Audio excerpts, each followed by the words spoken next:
Okay, we're continuing with learning outcome 5, but we're moving on to sources of finance. So if you open up a business, you possibly may need to obtain some money, and the business will need to try to get that money from various different sources. Now, when we talk about the money, money is not the right terminology to use.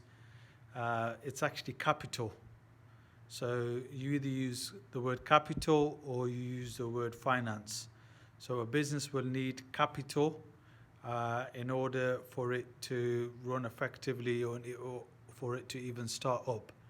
So what do you need the capital for? What do you need the money for? You need it for either some premises, you either need it for equipment, machinery, or advertising.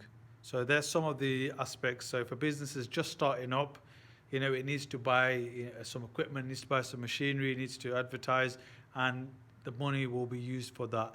If the business is already running, it may have plans for expansion and growth.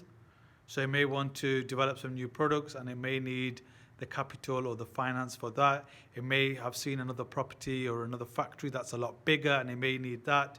It may want to upgrade its vans that it's got, or some machineries that it's got, because they've been running or they're a little bit old. So the finance or the capital could be used for them different aspects. So there are different sources of finance, and each source has its advantages and its disadvantages, and some are more appropriate than others. And the business really needs to think about which one is the most appropriate, depending on how long you need it for, depending on how much you need. So we're just going to be exploring some of the sources that are available for small businesses. So as a small business, you may have personal savings.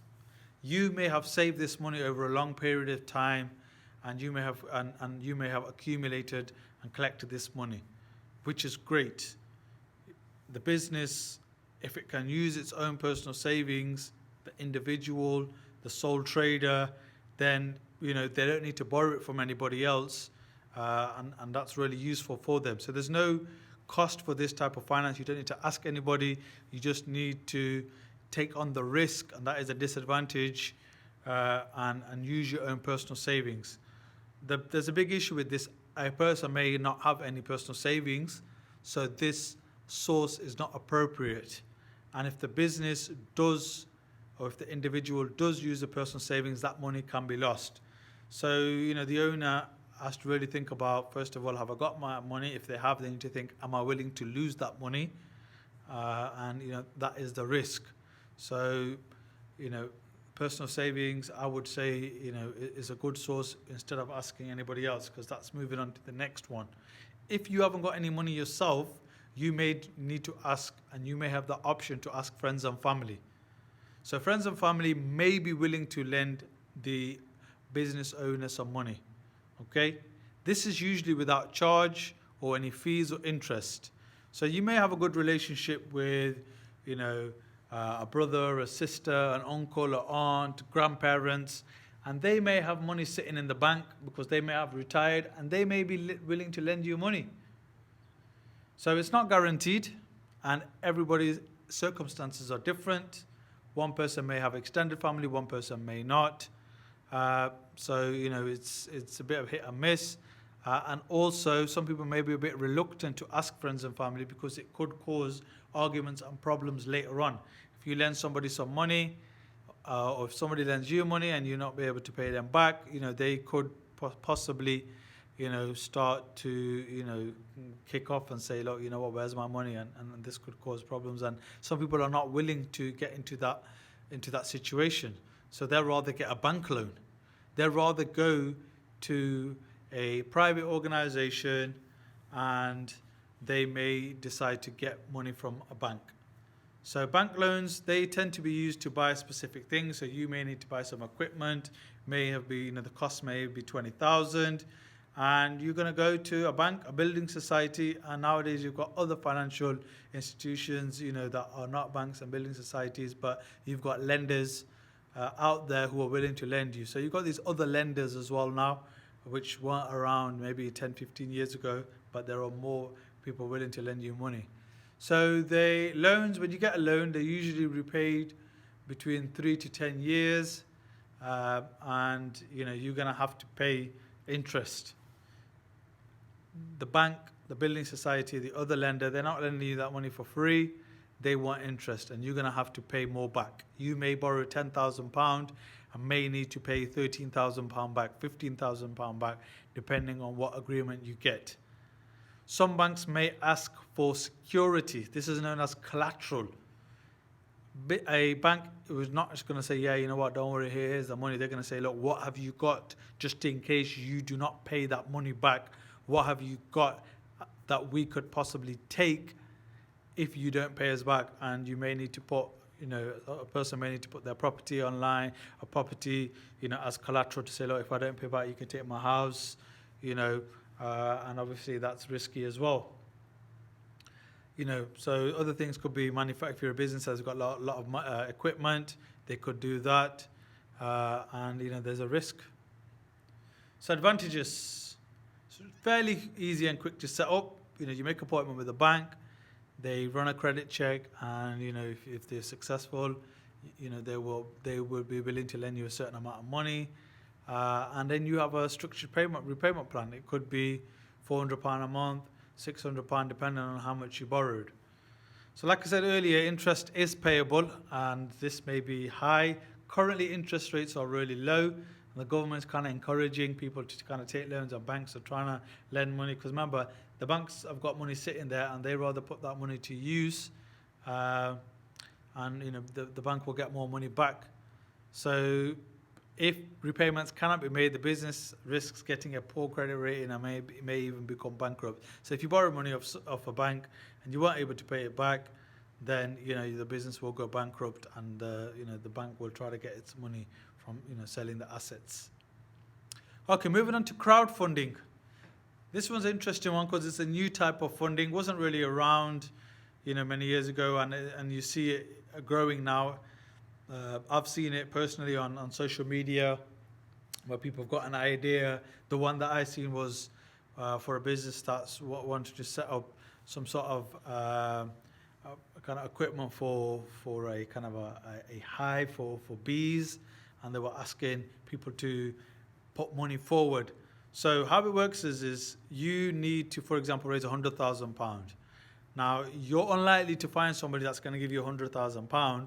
So what you do is you ask 100 people to give you £1,000, and you may be more likely to raise that money by asking people. And what you say to them is, look, by you giving me that money, you become an owner into this business, and it shares the risk.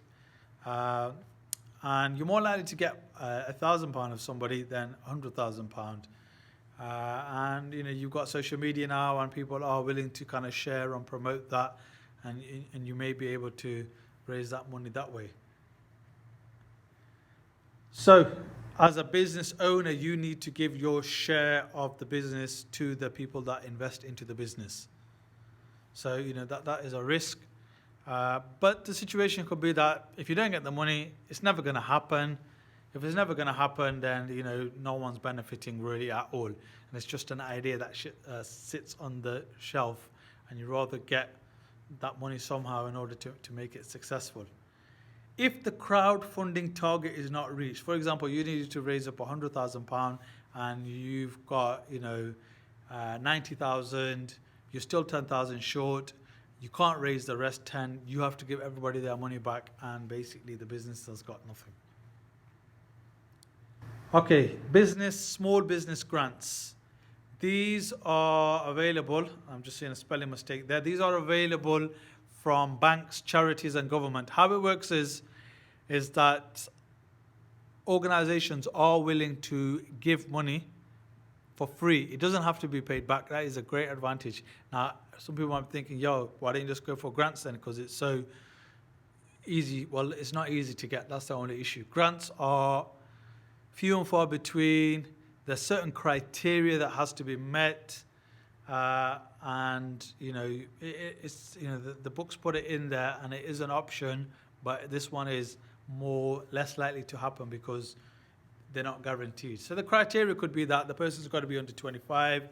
The certain charity that's giving it is only giving it to businesses that are from a certain postcode, because that area's got a lot of deprivation, it's got a lot of unemployment, and as a result, the grant may be given for that regard. The business will still need to put a business plan together, and this will be put forward. Okay, moving on to the next one, business angels. There's different names for this. You've got, you might have heard them from Dragon's Den, but these are wealthy individuals, people who have got a lot of money, that have been successful themselves in their own business ideas, and what they do now is they put their money forward in order to help new businesses kind of get a chance to run, and the angel has got to be interested. So what happens is somebody may need £50,000, and the business angel will say, yeah, you know what, I'll put £50,000, but I want 30% of the business, 10% of the business, and that's how it works, and you have to kind of come into an agreement. So the private investor not only provides money, they'll say, look, I'm giving you 50,000, I'm giving you 100,000, but I'm also going to give you my expertise.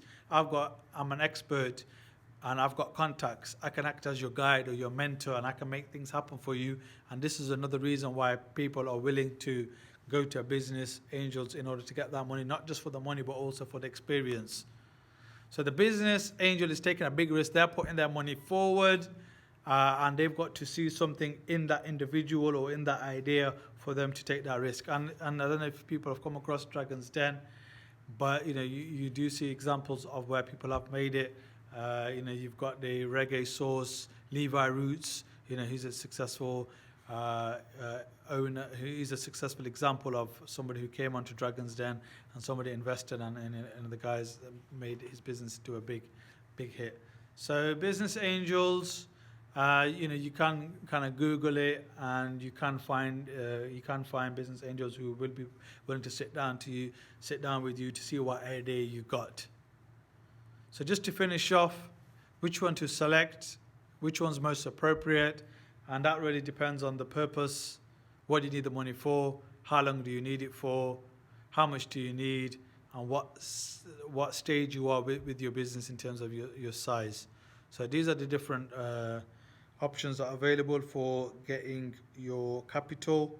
So we've just looked at sources of finance, and these could come in the exam.